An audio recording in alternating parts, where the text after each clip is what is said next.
Hello guys, कैसे हो आप सभी। आई होप सभी हेल्दी होंगे और आपकी जो तैयारी एकदम परफेक्ट तरीके से आप कर रहे होंगे गाइस। तो गाइस, आपका स्वागत है हमारे चैनल पे। अगर चैनल को सब्सक्राइब नहीं किया तो चैनल को सब्सक्राइब जरूर कर ले गाइस। तो गाइस देखो, आपकी जो 100 डेज की जो सीरीज चल रही है ना, आज जो डेज बेस्ड पजल है हमारी कौन सी है, ये डेज बेस्ड पजल का हमारा कौन सा है, ये सेट नंबर हमारा सेकंड है। अगर मैं बात करूँ ना टोटल क्लासेस की, तो टोटल जो मेरी क्लासेस हो चुकी है वो इसके शायद मुझे जहाँ तक याद है, इसकी जो हमारी टोटल क्लासेस हो चुकी है, देखो मैं एक बार देख के बताता हूँ हमारी कितनी क्लास हमारे हो चुकी है इसकी। देखो, हमारी ये जो क्लास है ना गाइस, ये हमारी आज जो क्लास है वो क्लास नंबर 8 है गाइस, ठीक है। ये हमारी क्लास नंबर 8 है। तो इसमें मैं क्या करता हूँ, जैसे मैंने अब जो टारगेट किया ना, वो पजल्स को ऐसे टारगेट किया कि मैं 100 पजल कराऊंगा हर टॉपिक पे। चाहे मंथ बेस्ड पजल हो, चाहे आपकी डेज बेस्ड पजल हो, या आपकी कहे हम कहते हैं फ्लोर बेस्ड पजल हो। और जो आपका सीटिंग अरेंजमेंट है ना, वो हमारा नेक्स्ट टॉपिक होगा। तो उसमें मैं आपको 100 सेट कराऊंगा, मतलब 100 हर प्रकार की आपको पजल्स मिल जाएगी। चाहे प्री लेवल की हो, चाहे आपकी मेंस लेवल की पजल हो, हर प्रकार की पजल को मैं क्या करूंगा इसके अंदर कवर करूंगा, ठीक है। और एक चीज बता दूं मैं, इस क्लास की टाइमिंग आपको डेली रात को 9 बजे मिलेंगी, मंडे से लेके सैटरडे तक, ठीक है। ये याद रखना आप, ठीक है। पजल बनाने का डर बिल्कुल खत्म हो जाएगा। और अगर आपने सारी क्लासेस अगर मेरे साथ देख ली, तो आपका जो पजल बनाने का तरीका है ना, वो एकदम परफेक्ट हो जाएगा। आपकी अप्रोच एकदम बढ़िया हो जाएगी। आपको पता चलेगा कि कैसे मैं इन पजल को विद इन टाइम सॉल्व कर सकता हूँ, ठीक है। चलिए बढ़ते हैं आज के क्वेश्चन की तरफ।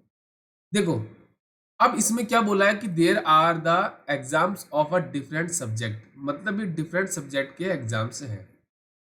जो मेरा वीक स्टार्ट हो रहा है वो स्टार्ट हो रहा है संडे से, और एंड कब हो रहा है मेरा, वो सैटरडे को हो रहा है। और सब्जेक्ट कौन कौन से दे रखे हैं आपको, Hindi, English, maths, physics, chemistry, biology. कितने सब्जेक्ट देखो, 1 2 3 4 5 6, मतलब 6 सब्जेक्ट है। तो आपको दिमाग में आ रहा हो कि 7 दिन है और 6 सब्जेक्ट है, तो मतलब एक दिन आपका ऑफ होगा।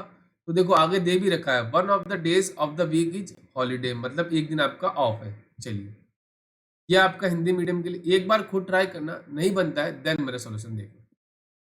देखो, अब मेरे पास क्या है कि जो मेरा वीक स्टार्ट होता है वो कहाँ से स्टार्ट होता है मेरा, वो स्टार्ट होता है संडे को। तो यहाँ पे लिख देता हूँ मैं, ये हो जाएंगे मेरे डेज।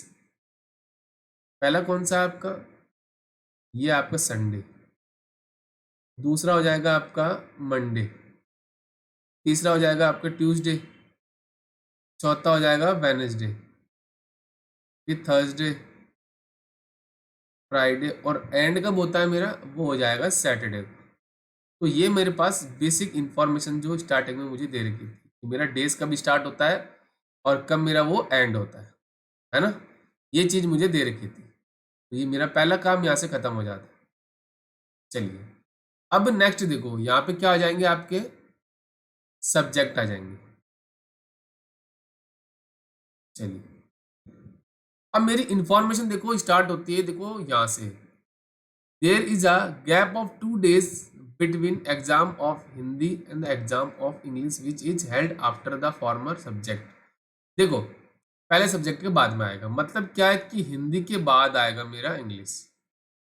अब 2 दिन का गैप है, मतलब देखो एक, दो, 2 दिन का गैप है आपका इसके हिंदी और इंग्लिश के बीच में।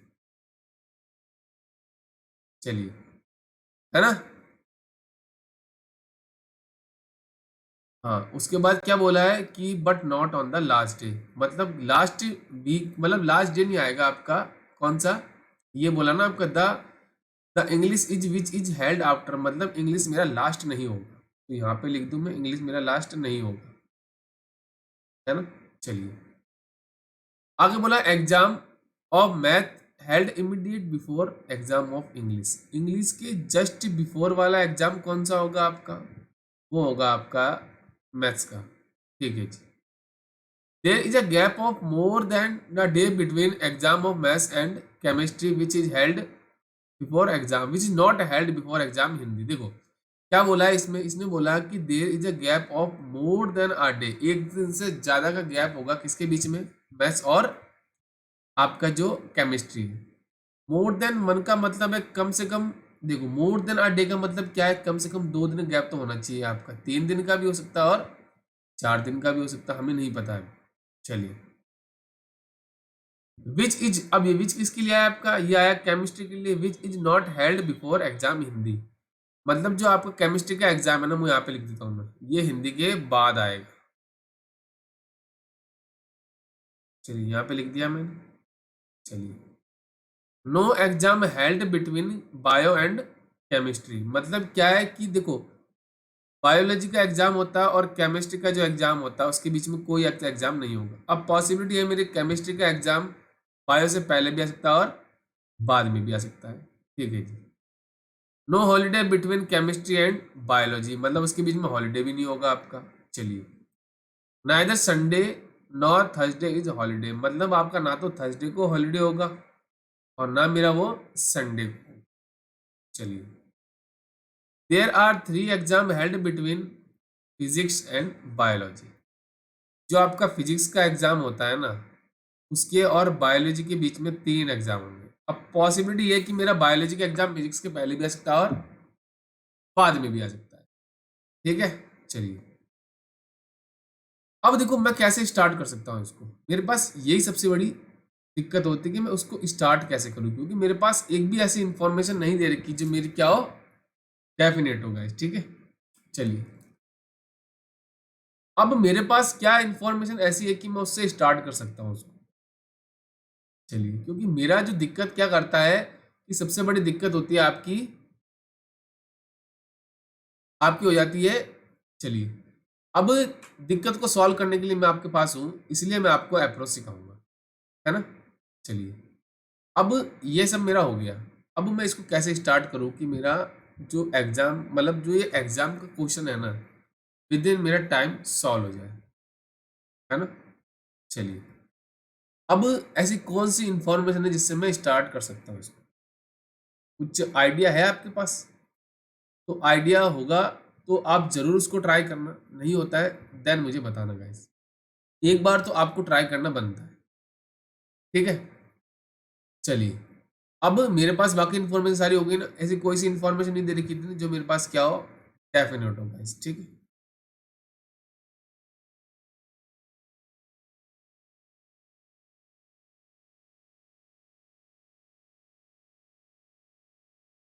चलिए, अब ये चीज मुझे पता है कि जो आपका इंग्लिश का एग्जाम है ना, वो हिंदी के बाद होगा, है ना। तो अब मैं क्या करता हूँ, इसको स्टार्ट करता हूँ।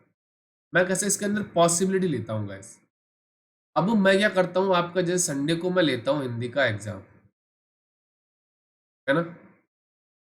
हिंदी के 2 दिन के बाद 2 दिन गैप है, 1-2 दिन का गैप है आपका इंग्लिश के और हिंदी के बीच में। ठीक है, ये आ गया मेरा इंग्लिश, ये हो गया मेरा।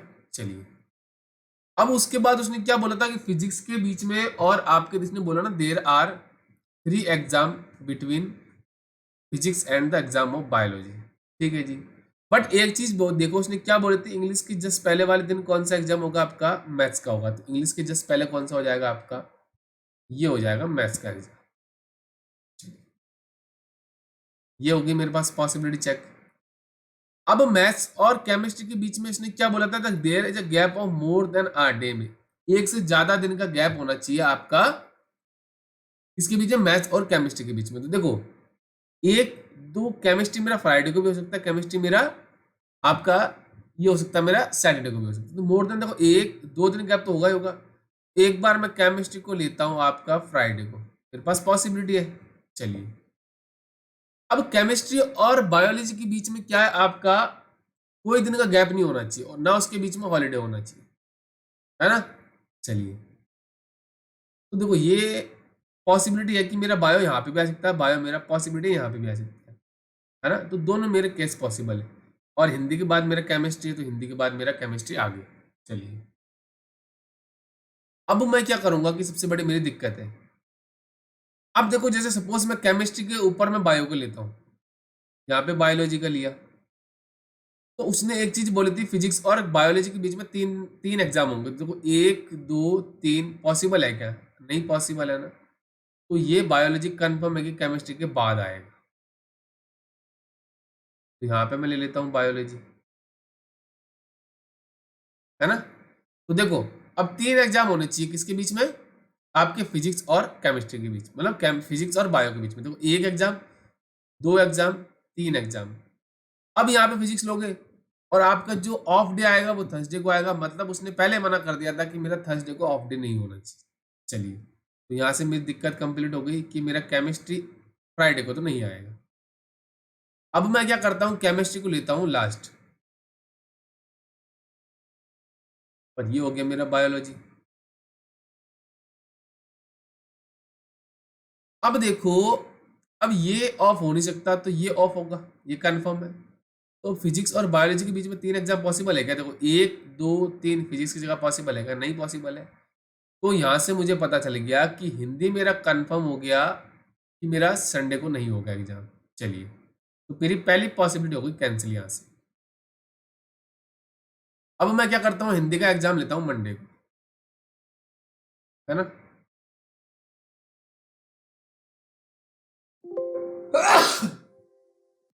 Sorry guys. अब देखो हिंदी और इंग्लिश के बीच में 2 दिन का गैप है, तो एक 2 दिन का गैप हो गया, तो ये हो गया थर्सडे को आपका इंग्लिश का एग्जाम, है ना। और इंग्लिश के जस्ट पहले आपका हो जाएगा मैथ्स का एग्जाम, तो ये हो गया मेरा मैथ्स का एग्जाम। ये हो गया मेरा। अब देखो उसने क्या बोला था कि आपके, है ना, क्या बोला था उसने। हाँ ये देखो, हाँ, ये हो गया हिंदी के बाद केमिस्ट्री। अब देखो हिंदी के बाद केमिस्ट्री होना चाहिए। अब देखो उसने क्या बोला था कि मैथ्स और केमिस्ट्री के बीच में 2 दिन से ज्यादा का, मतलब 1 दिन से ज्यादा गैप होना चाहिए। तो यहाँ पे पॉसिबल है क्या? पीछे नहीं पॉसिबल है, तो मतलब नीचे आएगा मेरा मैथ्स के बाद। तो 1-2 दिन गैप हो गया, ये हो गया मेरा केमिस्ट्री का एग्जाम। और केमिस्ट्री और बायो के बीच में कोई भी एग्जाम नहीं होगा और ना बीच में उसका हॉलीडे होगा, ठीक है जी। अब देखो फिजिक्स और केम बायोलॉजी के बीच में 3 एग्जाम होनी चाहिए। देखो एक एग्जाम, दो एग्जाम, 3 एग्जाम। अब ऑफ मेरा ना तो संडे होगा ना थर्सडे हो सकता है, तो मेरा ट्यूसडे हो जाएगा ऑफ। ये हो जाएगा मेरा फिजिक्स का एग्जाम, ठीक है। तो यहाँ से मेरा क्या हो गया, आंसर आ गया। हिंदी के बाद इंग्लिश हो गया, हिंदी के बाद इंग्लिश आ रहा है, हिंदी के बाद केमिस्ट्री, हिंदी के बाद मेरा केमिस्ट्री हो गया। फिजिक्स और बायो के बीच में 3 एग्जाम, देखो एक एग्जाम, दो एग्जाम, 3 एग्जाम, ठीक है जी। इंग्लिश के जस्ट पहले मैथ्स हो गया, इंग्लिश के पहले मैथ्स हो गया, तो यहाँ से मेरा क्या आ गया, आंसर आ गया। तो इसलिए मैं आपको बोलता हूँ सारी इन्फॉर्मेशन एक बार लिख लो, उसके बाद ऐसी इन्फॉर्मेशन देखो जो मेरी क्या हो, पॉसिबिलिटी वाली चेक हो जाए उससे, ठीक है। चलिए बढ़ते हैं नेक्स्ट क्वेश्चन। अब देखो यहाँ पे बोला है कि there are 7 friends are going in a seminar, मतलब ये सेमिनार अटेंड करने जाते हैं डेज फ्रॉम मंडे से लेके संडे तक, और स्टार्टिंग होता है मेरा वीक संडे को और एंड कब होता है मेरा, वो सैटरडे को होता है। ये आपका हिंदी मीडियम के लिए। चलिए अब यहाँ पे मैं लिख लेता हूँ, ये मेरे डेज हो जाएंगे, है ना। तो पहला मेरा स्टार्ट होता है संडे को, फिर मेरा मंडे आ जाएगा यहाँ पे, ट्यूसडे, वेडनेसडे, थर्सडे, फ्राइडे और सैटरडे। ये आ गए मेरे डेज। अब उसके बाद ये मेरे आ जाएंगे यहाँ पे फ्रेंड्स। चलिए देखो, अगर आपको ये पजल सॉल्व करना सीखना है ना, तो आपको एक चीज ध्यान रखनी है कि सबसे पहले मेरी एक्यूरेसी परफेक्ट होनी चाहिए। बाकी मुझे कोई मतलब नहीं है, भाड़ में जाए दुनिया, मुझे सबसे पहले एक्यूरेसी बनाना सीखना है। अगर आपने एक्यूरेसी सीख ली ना, तो आपकी स्पीड ऑटोमेटिक बढ़ जाएगी और आपका सिलेक्शन कंफर्म है, ये मैं गारंटी देता हूँ, ठीक। चलिए अब देखो मेरी इंफॉर्मेशन स्टार्ट होती है यहाँ से। Only 2% go for the seminar after C, तो ये मेरी क्या है, डेफिनेट इन्फॉर्मेशन है कि इसको पुट कर सकता हूँ डायरेक्ट, कि थर्सडे को मेरा क्या हो जाएगा, सी आ जाएगा। उसके बाद 2 ही एग्जाम होते हैं, मतलब 2 पर्सन ही आपके सेमिनार लेते हैं, एक दो, ठीक है जी। There is a gap of 1 day between C and E, C और ई के बीच में 2 दिन का गैप है, तो मेरे पास क्या है, 2 केस बनेंगे। कैसे? या तो मैं सी के बाद ई को ले सकता हूँ, या सी के पहले मैं ई को ले सकता हूँ, तो दोनों पॉसिबिलिटी मेरे पास बन रही है, ठीक है। जी और E, G and E go for a seminar on consecutive days, मतलब जी और आपके ई है ना, दोनों कॉन्जिक्यूटिव डे के आते हैं, मतलब या तो जी के पहले ई होगा या बाद में होगा, ठीक है जी। फर्स्ट केस देखो, और ये मेरा सेकंड केस है। जी से पहले आपका या, अब देखो यहाँ से जी, ई के बाद जी पॉसिबल है क्या? नहीं पॉसिबल है, ई के बाद जी आएगा, बट इसमें देखो ई के बाद भी जी सकता है और ई के पहले भी हो सकता है, ठीक है जी। तो मैं इसका भी आपका सब पार्ट बता देता हूँ कि सेकंड का ए और सेकंड का बी पार्ट। तो ई से बाद में ले लूंगा एक बार मैं जी को, और एक बार मैं ई के पहले ले लूंगा जी को, और ये मेरी सी की जगह तो है ही। चलिए, है ना। अब देखो, there is a gap of 2 days between G and D. G और डी के बीच में 2 दिन का गैप है। अब पॉसिबिलिटी है कि जी के पहले भी डी हो सकता है और बाद में भी हो सकता है, ठीक है जी। अब देखो फर्स्ट केस में बाद में पॉसिबल है नहीं ना, तो इसमें पहले आएगा 1 2, यहाँ पे हो जाएगा डी, ठीक है। अब देखो सेकंड केस का ए पार्ट, इसके पहले देखो 1 2 डी पॉसिबल है, इसके पहले भी 1 2 डी पॉसिबल है, ठीक है जी। पर देखो सेकंड का बी पार्ट, सेकंड का हो जाएगा आपका बी पार्ट, इसके पहले पॉसिबल है नहीं ना, तो इसके बाद आएगा 1 2। बट देखो यहाँ तो ऑलरेडी सी बैठा है, मतलब ये कैंसिल हो गया मेरा यहाँ से पार्ट। चलिए, इसको हम कैंसिल कर देते हैं। अब हमारे पास डी की इसकी 2 पॉसिबिलिटी हमारे पास अभी भी। We go for seminar one of the day before F. F से पहले मेरा सेमिनार कौन लेगा? बी लेगा। Who go seminar neither on Friday nor on Wednesday. Who किसके लिए? आपका एफ के लिए। एफ देखो ना तो मेरा क्या ये वेनेसडे को सेमिनार लेगा, ना ये मेरा फ्राइडे को लेगा, मतलब इस केस में यहाँ पे भी नहीं आएगा, ठीक है जी। A goes before D. A आपका क्या है? डी से पहले जाता है, बट आफ्टर ई। बट क्या है? आपका ई के बाद आता है, ठीक है जी। तो देखो फर्स्ट केस में ई के बाद पॉसिबल है क्या? ए नहीं पॉसिबल है, तो मुझे यहां से पता चलेगा ये कैंसिल हो जाएगा मेरा। अब देखो आंसर मेरा इससे आ जाएगा, ई के बाद मेरा डी आएगा, ये भी कंफर्म हो गया। तो जी और डी के बीच में कितने आपके? 2 है, तो देखो 1 2 यहाँ पे हो जाएगा डी। डी से पहले ए हो जाएगा मेरा, है ना। चलिए, हाँ ये हो गया मेरा। अब देखो एफ से पहले मेरा बी होगा, तो एफ यहाँ आ जाएगा मेरा मंडे को, और उससे पहले मेरा हो जाएगा बी। बी मेरा सेमिनार कब अटेंड करेगा? वो करेगा मेरा संडे को। चलिए जी, तो इतना आसान पजल आपको जरूर देखने को मिलेगा प्री के अंदर। मैं ये गारंटी देता हूँ गाइज, अगर आपने एक बार अप्रोच सीख ली ना, आप विद इन टाइम सॉल्व करना सीख जाओगे। कि जो आपका प्री है ना, वो प्री आपका क्या है? Speed plus accuracy. ये हमेशा ध्यान रखना, अगर तभी आपको क्या है प्री के अंदर आपको सक्सेस मिलेगी गाइस, ठीक है। चलिए बढ़ते हैं नेक्स्ट क्वेश्चन पे। देखो ये हमारे डेज पेज पजल नंबर 5 भी है। देखो मैं कोशिश करता हूँ 2 से 3 पजल लेने की, बट ऐसी तरीके से आपको समझाऊंगा कहीं और जाने की जरूरत नहीं पड़ेगी गाइस, ठीक है। चलिए, अब ये मेरा दे रखा है। अब इसमें क्या बोला कि मेरा जो स्टार्ट होता है ना वीक, वो स्टार्ट होता है संडे को। तो यहाँ पे लिख देता हूँ मैं, ये हो जाएंगे मेरे days, Sunday, Monday, Tuesday, Wednesday, Thursday, Friday और सैटरडे। ये हो गया जी मेरा, और ये हो जाएंगे मेरे पर्सन। चलिए, अब देखो यहां से मेरी इंफॉर्मेशन स्टार्ट होती है। Only 2 person attend seminar before M. M से पहले 2 पर्सन ही आपके सेमिनार अटेंड करने। तो ये मेरे पास क्या है? डेफिनेट इंफॉर्मेशन है, मैं इसको डायरेक्ट पुट कर सकता हूँ। तो देखो 1 2, तो एम मेरा क्या हो जाएगा? सेमिनार कब अटेंड करेगा वो? हाँ ये वर्किंग इन अ कंपनी है, ठीक है, ये काम करते हैं। ये ट्यूसडे को मेरा आ जाएगा M. 3 person are attend seminar between Q and P. Q and P के बीच में मेरे 3 पर्सन सेमिनार अटेंड करेंगे। अब पॉसिबिलिटी है कि पी मेरा क्यू से पहले भी आ सकता है और बाद में भी आ सकता है, दोनों पॉसिबल है मेरे पास, ठीक है जी। O attend seminar at the last day of the week. तो ये भी मेरे पास डेफिनेट इन्फॉर्मेशन है कि ओ मेरा क्या है? लास्ट डे को वीक में अटेंड करता है, ठीक है जी। L attend seminar neither on Sunday nor on Wednesday. L मेरा ना तो संडे को सेमिनार अटेंड करेगा, ना मेरा वो वेनेसडे को अटेंड करेगा, ठीक है जी। आगे बोला number of person attend seminar between L and Q. L और क्यू के बीच में जितने सेमिनार होंगे ना, उतने ही आपके seminar between N and P, उतने ही आपके एन और पी के बीच में होंगे। अब इस लाइन का मतलब क्या है? इस लाइन का मतलब है कि जितने आपके एल और क्यू के बीच में होंगे, जैसे सपोज आपके 2 दो पर्सन आपके सेमिनार अटेंड करते हैं एल और क्यू के बीच में, तो एन और पी के बीच में भी दो होंगे। अगर एल और क्यू के बीच में तीन है तो एन और पी के बीच में भी तीन होंगे। ठीक है जी। के does not attend seminar after L, तो एल से पहले मेरा कौन अटेंड करेगा सेमिनार, ये करेगा के। अब ये इमीडिएट बिफोर भी हो सकता है या दो या तीन छोड़ के भी हो सकता है। Q does not attend seminar on Thursday, Q मेरा थर्सडे को सेमिनार अटेंड नहीं करेगा। ठीक है जी। तो यहां से मेरा क्या सारी इंफॉर्मेशन मैंने लिख ली। अब मैं क्या करूंगा, चेक करूंगा पॉसिबिलिटी वाली। चलिए अब देखो क्यू और पी के बीच में आपके तीन है, तो अगर मैं क्यू को सपोज लेता हूँ संडे को, तो एक दो तीन यहाँ पे मेरा पी आ जाएगा।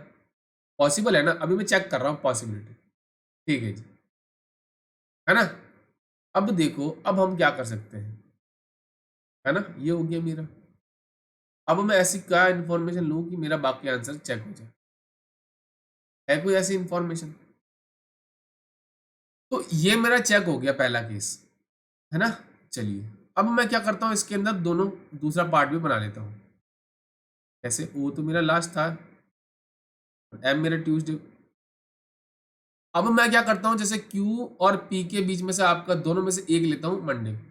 एक दो तीन, क्यू और पी में से आपका आ जाएगा एक फ्राइडे। ठीक है जी। चलिए अब मैं क्या करता हूँ, इसके तीनों पार्ट समझाता हूँ आपको बिल्कुल बेसिक से। चलिए एक काम करते हैं, बिल्कुल बेसिक से आपको समझाते हैं, बिल्कुल बेसिक से। चलिए मैं क्या करता हूँ, इसको ले लेता हूँ क्यू।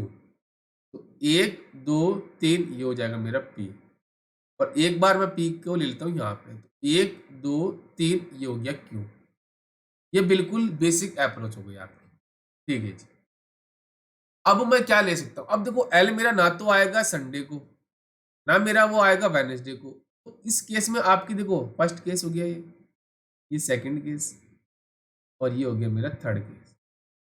अभी फर्स्ट में तो मेरे पास क्या है, एल की पॉसिबिलिटी की, एल मेरा मंडे को भी आ सकता है और एल मेरा फ्राइडे को भी आ सकता है। ठीक है जी। बट सेकंड और थर्ड में देखो एल ना तो मेरा संडे को आएगा ना मेरा वेनेसडे को आएगा, तो एल की जगह बचती है ओनली थर्सडे, सेकंड केस में भी और थर्ड केस में भी।